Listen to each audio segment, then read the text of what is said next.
خوش نصیب کون ہے جو جوانی میں توبہ کرتے ہیں، جوان کی توبہ پہ عرش الہی جھوم اٹھتا ہے۔ تو خوش نصیب لوگ ہیں جن کو سچی توبہ کی توفیق نصیب ہوتی ہے، اور وہ لوگ جو اپنی زندگیاں یوں ہی بسر کر دیتے ہیں اور راہ مستقیم پہ نہیں آتے، آوارگی میں بسر کر دیتے ہیں، تو پھر منو مٹی تلے چلے گئے لوگ کہانی بھی بھول جاتے ہیں۔ تو قبل اس سے کہ وقت آئے مجھے اور آپ کو اپنی آخرت کے لیے ضرور کوشاں ہونا چاہیے اور سچی توبہ سے اپنی آخرت کی تیاری کرنی چاہیے۔ کل کا پچھتاوا آج کے پچھتاوے سے بہتر ہے۔ کل کا پچھتاوا تو سوائے حسرت دکھ بڑھانے کے اور کیا ہوگا؟ آج کا پچھتاوا زندگی بدل دے گا۔ وقت پر کافی ہے ایک قطرہ بھی آب خوش ہنگام کا، جل گیا جب کھیت برسا می تو پھر کس کام کا۔ ایک روایت میں آتا ہے کہ اہل جنت جنت میں جا کر ایک حسرت ان کے دل میں ہوں گی، حالانکہ جنت میں پہنچ کے کوئی حسرتیں نہیں ہوں گی، ہر حسرت پوری ہو جائے گی، لیکن ایک حسرت ان کے دل میں جنت میں پہنچ کر بھی ہوگی، اور وہ کیا؟ جو چند لمحے خدا کی یاد سے غافل گزارے کیوں گزارے۔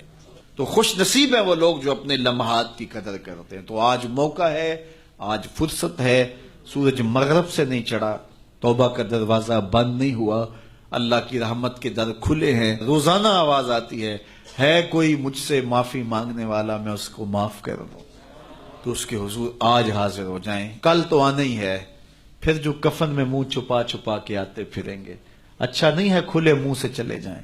پھر جو لوگ اٹھا کے لے جائیں گے، اچھا نہیں ہے خود اپنے قدموں سے چل کے اس کی دہلیز پہ چلے جائیں۔ وہ ایک مجذوب تھا، فقیر تھا، بازار میں کھڑا رو رہا تھا، کسی نے روک کے پوچھا کیا ماجرا ہوا، کیوں رو رہے ہو، کسی نے تنگ کیا ہے، دکھ دیا ہے، ستایا ہے؟ اس نے کہا کچھ بھی نہیں ہوا، بس ان لوگوں کے رویے نے دکھی کر دیا ہے۔ کہا کیا ہوا؟ کہا میرا یہ ذہن بنا تھا کہ میں ان کی اور رب کی صلح کروا دوں۔ تو کہا پھر کیا ہوا؟ کہا وہ تو مانتا یہ نہیں مانتے، وہ تو کہتا ہے ان کو لے آ میری دہلیز پہ، ایک آنسو سے سارے گناہ معاف کر دوں گا، لیکن ایسے کھوئے ہیں یہ الٹا مجھے بے وقوف کہہ رہے ہیں، یہ مجھے گھور رہے ہیں کہ تم کیا ہمیں بتا رہے ہو۔ اللہ اکبر۔ تو وہ تو مانتا ہے لیکن یہ نہیں مانتے۔ اگلے دن اسی فقیر کو دیکھا گیا کہ وہ قبرستان میں کھڑا رو رہا ہے، تو وہی شخص گزرا تو اس نے رک کے پھر پوچھا بابا قبرستانوں میں بھی روتا ہے اور بازاروں میں بھی روتا ہے، آج کیا مسئلہ ہوا؟ کہا مسئلہ میرا کل والا ہی ہے۔ کہا آج کیا ہوا؟ کہا کل ان سے مایوس ہوا تو پھر آج ادھر نکل آیا، اور آج میرا پروگرام بنا کہ چلو ان کی اور رب کی صلح کروا دو۔ تو کہا آج کیا رکاوٹ ہے؟ کہا آج یہ مانتے ہیں وہ نہیں مانتا۔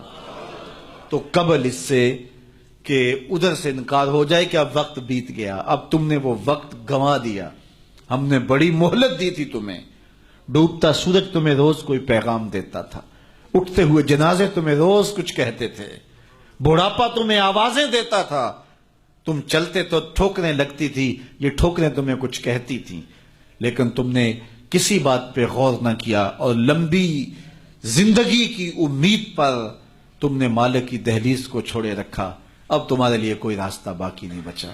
تو قبل اس سے کہ وہ وقت آئے کوئی حجت باقی نہ رہے، زندگی کے جو 4 دن مجھے آپ کو میسر ہیں، ہم اللہ کے حضور سچی توبہ کریں۔